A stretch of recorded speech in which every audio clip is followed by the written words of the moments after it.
우리 주제표와 예배 캠페인 함께 하도록 하겠습니다. 시작. 복음의 사람 예배자로 살게 하소서. 우리는 가정의 예배자입니다. 우리는 영적 예배자입니다. 우리는 삶의 예배자입니다. 이번 주 묵상 말씀 빌레몬서 1장 15절의 말씀입니다. 빌레몬서 1장 15절의 말씀입니다. 우리 한번 크게 같이 합독하겠습니다. 아마 그가 잠시 떠나게 된 것은 너로 하여금 그를 영원히 두게 함이리니. 아멘. 오늘 우리에게 주신 하나님의 말씀은 예레미야 8장 18절로 9장 6절의 말씀입니다. 시간 주신 말씀 통해서 비난보다 사랑이 먼저입니다 라는 제목으로 하나님의 은혜를 함께 나누겠습니다. 윤동주 시인의 일대기를 그린 영화 동주라는 영화가 있는데요. 이 동주에서 극중 주인공인 이 윤동주는 그의 친구인 송몽규와 광복 직전에 일제 치하를 경험했던 독립운동가로 이렇게 소개되고 있습니다. 이 그러니까 이 윤동주와 송몽규는 모두 집에서 기대를 한 몸에 받던 학생이었고요. 학교에서도 이제 두 사람 다 우수한 성적을 이렇게 거두는 미래가 촉망받는 학자였습니다. 그러나 일제 치하를 받아들일 수 없어서 각자의 방법으로 이 독립 운동으로 저항의 삶을 살았던 사람으로 이제 기록되고 있습니다. 말씀드린 대로 윤동주와 송몽규는 각자의 방법으로 독립운동을 합니다. 송몽규는 특유의 리더십을 통해서 사람들을 모으고요. 그래서 무력항쟁을 통해 일본에게 대항합니다. 하지만 그에 비해 윤동주는 글과 시를 통한 방법, 그러니까 그의 친구인 송몽규와는 조금 다른 방법으로 독립운동을 합니다. 이게 이 둘의 정체성인데요. 이 정체성은 윤동주에게 끊임없이 고민거리와 괴로움을 안겨다 주었습니다. 어느 날 이 윤동주가 선배 소설가인 정지용 선생님을 찾아가서 자신의 고민거리를 털어놓는 장면이 영화에 소개되는데요. 윤동주는 친구들이나 다른 동지들처럼, 특히 그의 친구인 송몽규처럼 앞장서서 독립운동에 나서지 못하고 있다는 사실 때문에 괴롭다, 내가 지금 제대로 살고 있는지 부끄럽다, 이런 이야기를 털어놓습니다. 그리고 그렇게 말하는 윤동주에게 선생인 정지용은 이렇게 말합니다. 부끄러움을 아는 것은 부끄러운 것이 아니네. 부끄러움을 모르는 것이 부끄러운 일이지. 우리가 지금 함께 보고 있는 이 예레미야서는요, 선지자 예레미야를 통해 말씀하시는 하나님의 말씀입니다. 그리고 그 말씀은 하나님을 떠난 하나님의 백성들을 향한 하나님의 분노와 경고의 메시지로 거의 가득 차 있습니다. 이스라엘 백성들은요, 하나님을 섬기는 모양만 가득할 뿐 그 안에 하나님을 향한 어떤 진심도 담아내지 못하고 있었죠. 오늘 함께 읽었던 말씀 9장 3절의 말씀을 같이 한번 읽어보도록 하겠습니다. 시작. 여호와의 말씀이니라.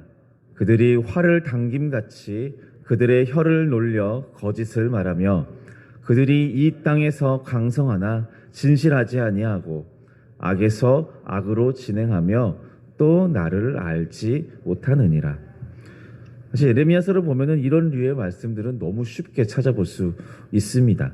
그러니까 하나님께서 선지자를 통해 당신의 백성인 이스라엘 백성들이 얼마나 방탕히 살고 있는지, 얼마나 하나님의 뜻을 떠나 살고 있는지를 고발하는 장면이죠. 자, 그런데 우리가 잊지 말아야 하는, 반드시 알아야 하는 이제 한 가지 사실이 있습니다. 예레미야서의 배경이 되는 이 이스라엘 민족의 영적인 상태는요, 썩어 있습니다. 정말 완전히 썩어 있습니다. 그러나 그들의 썩어 있는 신앙은요, 그들의 종교 행위를 통해서 드러나진 않습니다. 이게 무슨 말이냐면요. 그 이스라엘 백성들, 그러니까 멸망 직전에 이스라엘 백성들의 종교 행위는요, 그 어느 때보다 치열하고 선명합니다. 그 최선을 다했다라는 겁니다. 절기마다 제사를 드리기 위해서 모이고요. 그 제사 때 제물을 잡고 피를 내는 속죄제를 진행하고요. 세워진 레위인과 제사장을 통해서 분향을 피우고 기도를 올리면서 그 성소의 안에 지성소, 그 그룹 사이에 하나님의 임재를 기다리는 그러한 제사를 최선을 다해서 드렸던 시대입니다. 그러니까 말 그대로 이 사람들은요, 요즘 말로 하면 정말 최선을 다해 예배했던 사람들이에요. 그러나 그들의 진짜 삶은 썩어 있습니다. 모양으로만 하나님을 예배할 뿐, 하나님을 주인 삼지도, 하나님께 사랑을 고백하지도, 하나님께 삶의 방향을 묻지도 않습니다. 더불어 살라고 허락하신 이웃과 지체들을 핍박하는 것은 이들에게 이제 일상이 되었고요. 돈과 명예와 욕망과 부귀영화를 우상 삼으려는 생각으로만 가득 차 있었던 것입니다. 맞습니다. 이들은 스스로 신앙의 활동으로 가득 찬 말 그대로 믿음 좋은 삶을 살고 있다라고 착각하고 있던 사람들이었습니다. 부끄러움을 모르는 백성, 자신들의 삶이 타락해 있다라는 사실조차도, 돌이켜야 한다라는 죄책감조차도 무뎌져 버린, 부끄러움을 잃어버린 백성, 바로 예레미야 시대의 이스라엘입니다. 그래서 하나님은 이들에게 분노하십니다. 네, 이거는요, 실망을 넘어선 분노입니다. 왜냐하면 이미 실망을 이전에도 많이 하셨거든요. 실망 정도로 끝낼 수 있는 수준이 아닌 겁니다. 그래서 하나님은 당신의 백성들을 향하여 분노하십니다. 이전에 읽었었던 예레미야 7장 33절과 34절의 말씀이 있는데요, 제가 읽어드리겠습니다. 이 백성의 시체가 공중의 새와 땅의 짐승의 밥이 될 것이나 그것을 쫓을 자가 없을 것이라.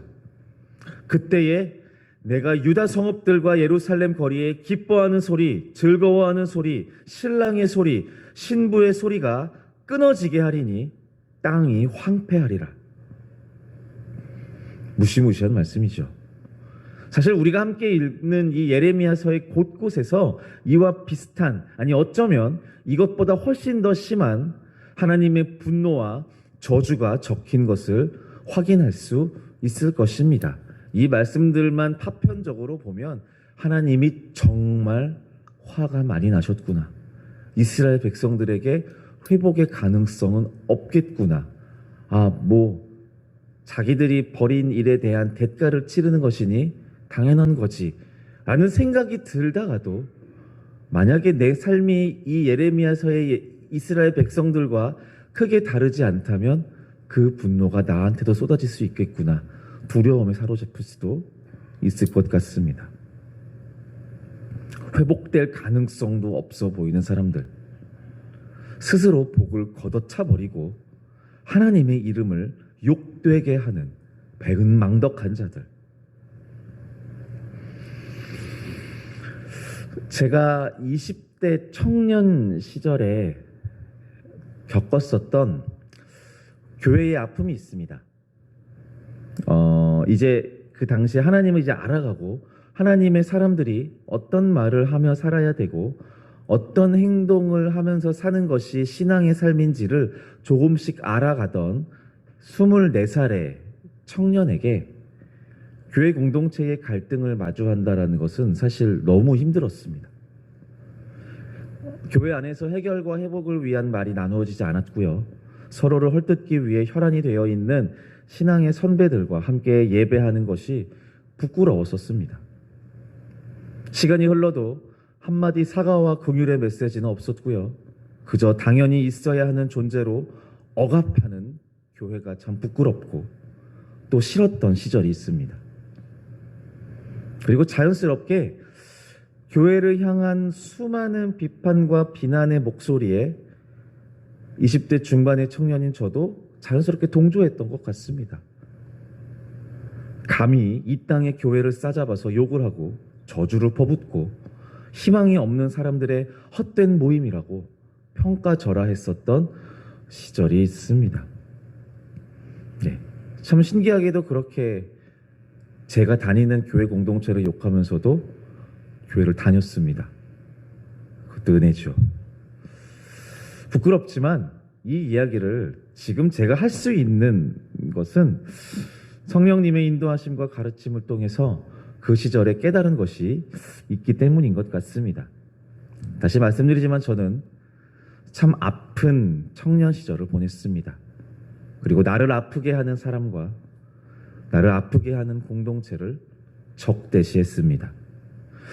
그런데 성경 속의 하나님은요, 그 하나님을 떠나고 비난하며 모질게 돌아선 이스라엘 백성을 향하여 적대시하지 않는 분이었습니다.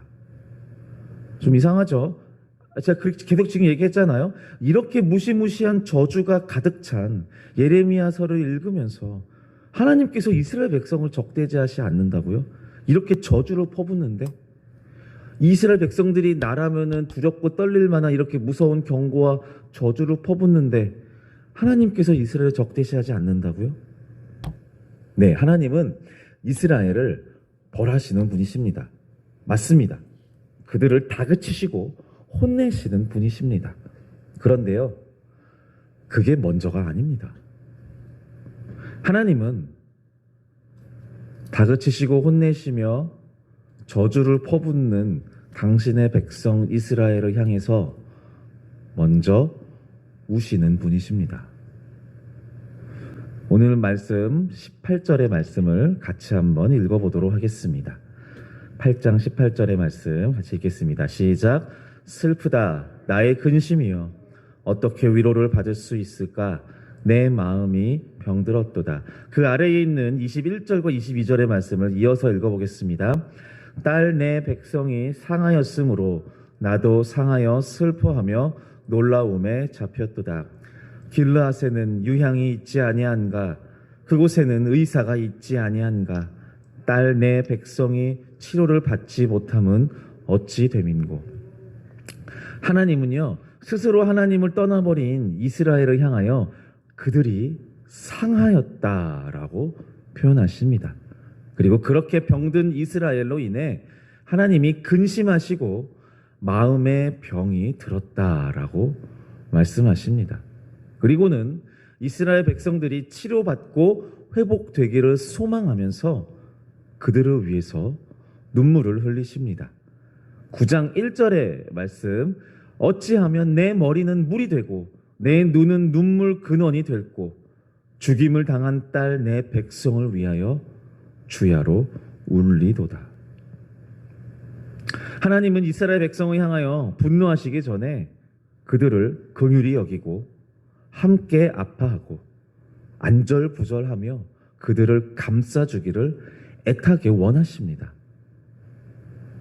마치 부모가 철없는 자식을 훈계하면서도 다친 종아리에 약을 발라주는 것처럼 또 혼나서 서럽게 울고 있는 아이를 끌어안고 같이 우는 것처럼 하나님은 이스라엘 백성을 그렇게 원하시고 품으시며 회복하기를 애쓰십니다. 우리가 하나님을 생각할 때 어떤 분들은 마냥 좋고 인자하고 자비가 넘치는 분으로 생각합니다. 또 반면에 어떤 분은 한 대 맞으면 죽을 것 같은 무시무시한 회초리를 들고 매사에 나를 판단하시는 재판장처럼 생각하기도 합니다. 네, 하나님은 죄를 싫어하십니다. 하나님을 떠난 백성들이 스스로 멸망해서 죽어가는 그 꼴을 지켜보실 생각이 없으십니다. 그러나 하나님은 그들을 향해 그리고 저와 여러분들을 향해 분노를 쏟아내시기 전에 먼저 안타까움의 눈물을 흘리시고 긍휼의 탄식을 내뱉으시는 분이심을 꼭 기억해야 합니다.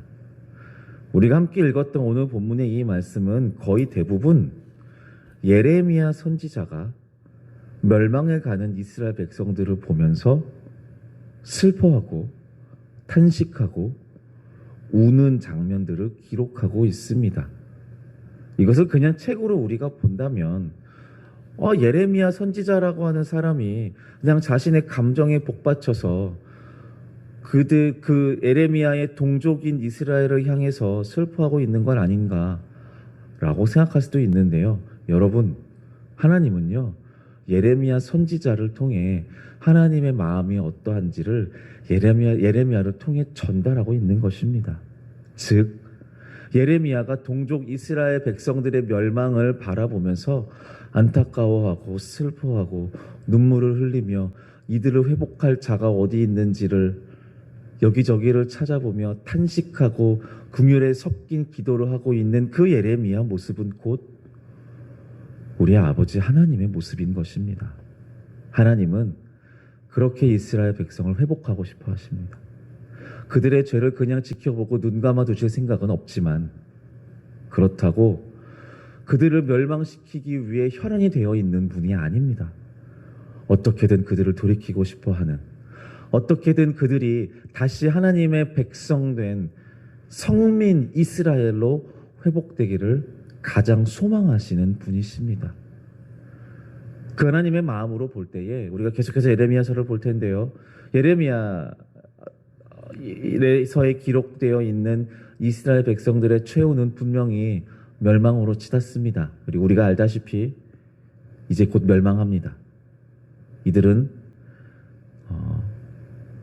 그들의 조국을 빼앗기고요, 땅을 빼앗기고요, 국권을 빼앗기게 될 것입니다. 그리고 이 모든 것들을 하나님께서 예언하시죠. 무시무시한 분이십니다. 그들을 향한 저주를 실행하시는 분이시죠. 그러나 우리는 이것을 기억해야 합니다. 이들을 저주하고 멸망시키기 위해 이들을 멸망시킨 것이 아니라 이들을 회복시키고자, 그들을 향한 그 사랑의 메시지가 다시 한번 회복되게 하고자 하나님은 이들을 멸망의 길까지, 멸망의 자리까지 이끌고 있는 것입니다.